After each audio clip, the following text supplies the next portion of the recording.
Hello and welcome to Channel Sport this morning. Many thanks for joining us again. I'm Tayo Salam.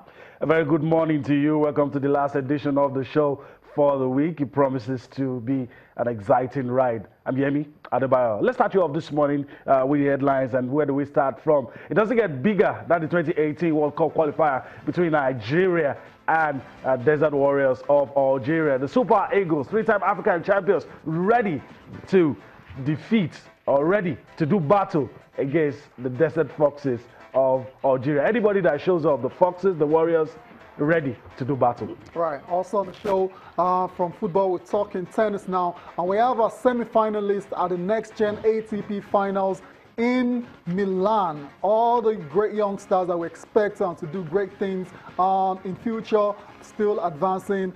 We have Bernard Courage, who's been able to qualify for the semi-finals. Andrei Rublev, Yeon Chung, as well as Daniil Medvedev. All right, so we'll leave the tennis courts and quickly go to the boxing ring, and that's where most of the news these days is coming from.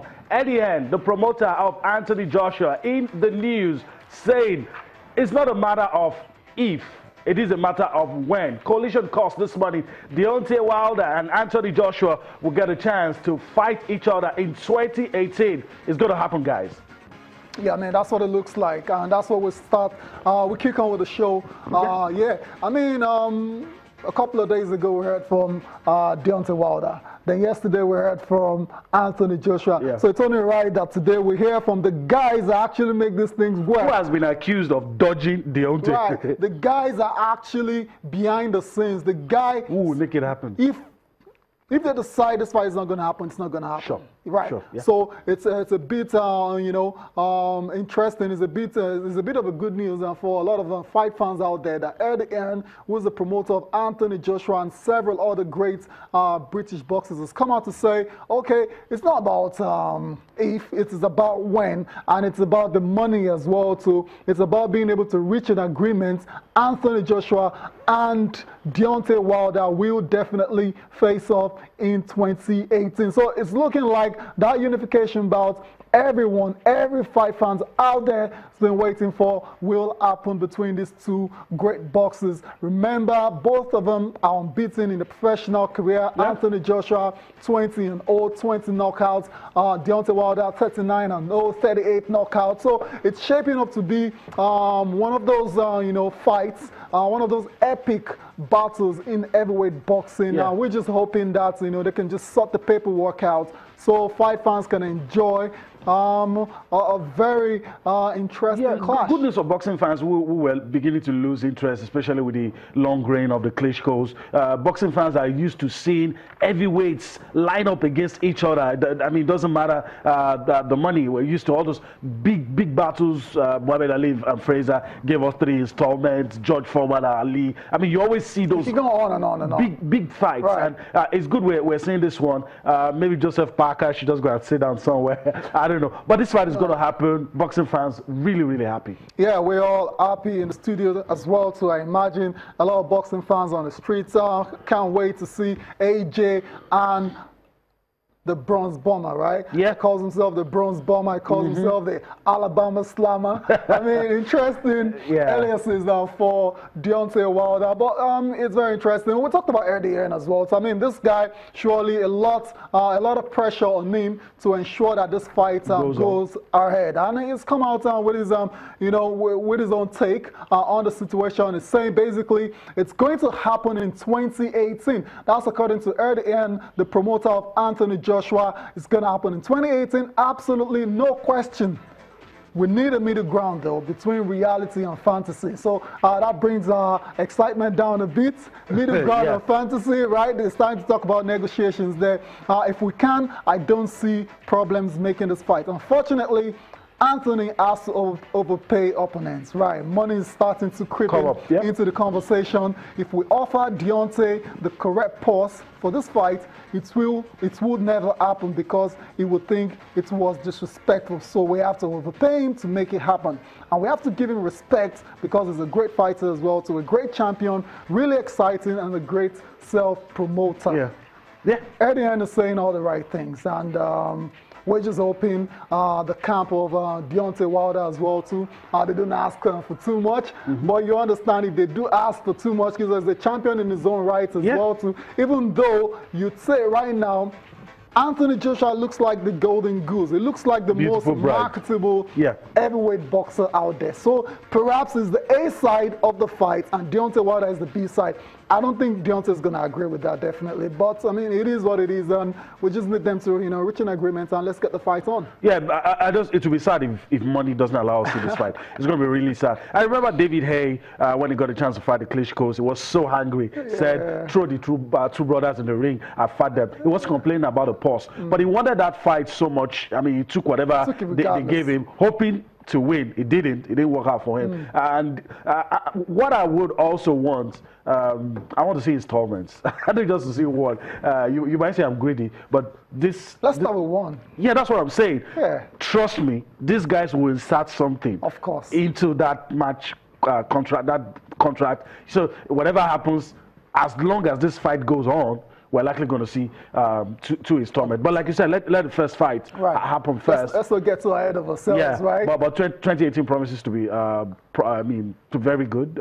Keep in mind that Canelo and Golovkin have agreed to do it again. So, 2018 is beginning to look very, very good for boxing fans. Yeah, shaping up to be a great year for boxing fans, for fight fans in general out there. That's 2018. So that's it for boxing. We'll continue to monitor that situation. Whenever an agreement is reached, whenever a deal is sealed, we will bring you the information on Channel Sport this morning. From boxing, let's move over straight to the NBA. And some very interesting matches that went down early this morning. The matchup of the night was between the Houston Rockets and the Cleveland Cavaliers. But before we come to that, let's go through some other results on the night. And the LA Lakers took on the Washington Wizards. It ended 111-95 in favor of Washington. John Wall scoring 23 points. Bradley Beal scoring 22 points in that victory for the Wizards. Elsewhere, we saw the Toronto Raptors defeat the New Orleans Pelicans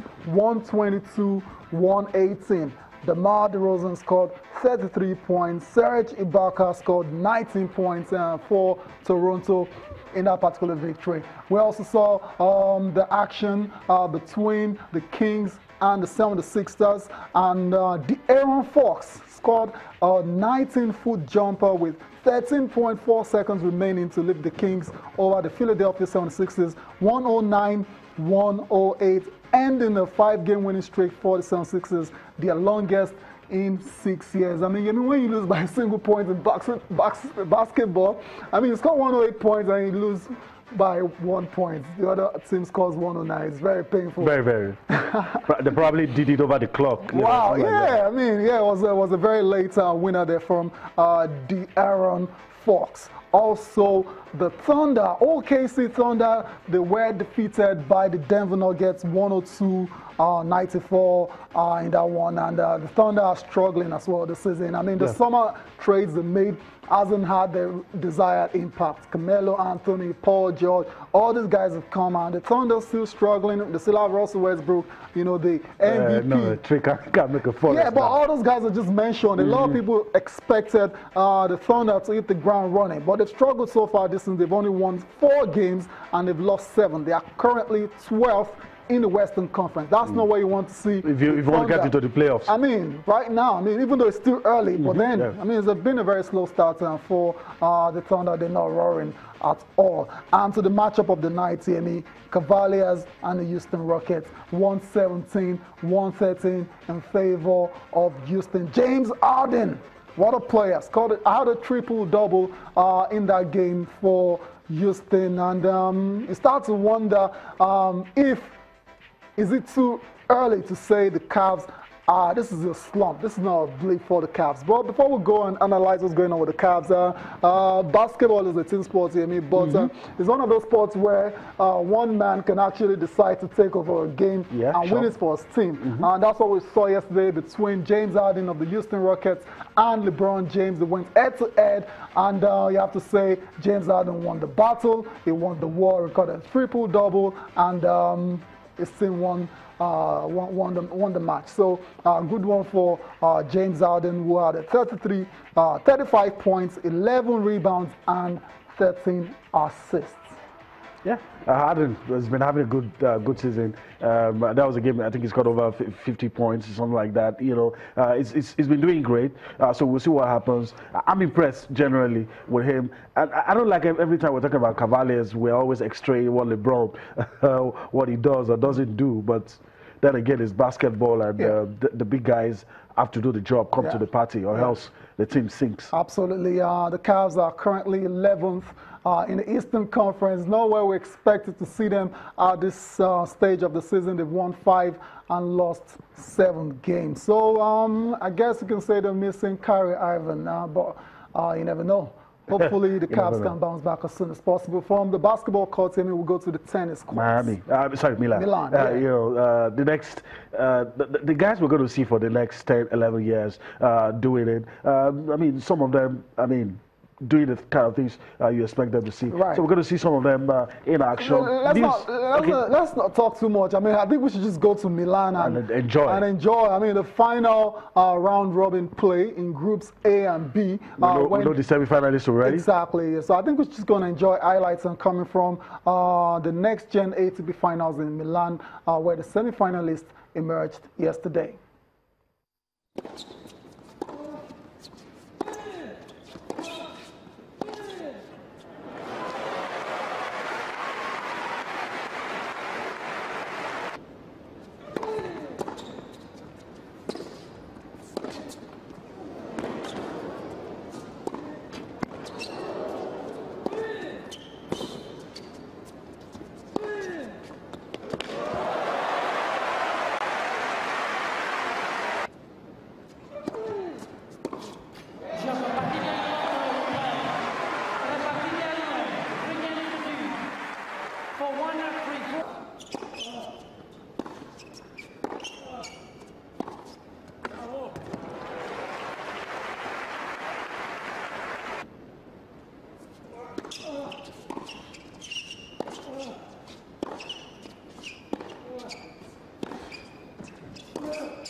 Set a match.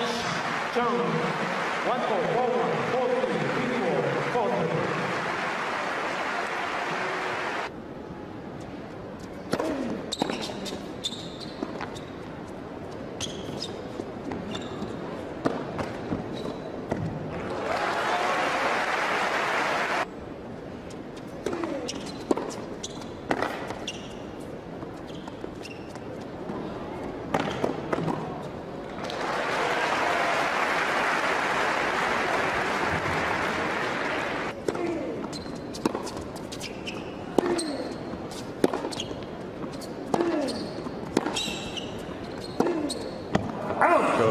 Partita incontro Canada 3-4, 4-2, 4-3, 4-3.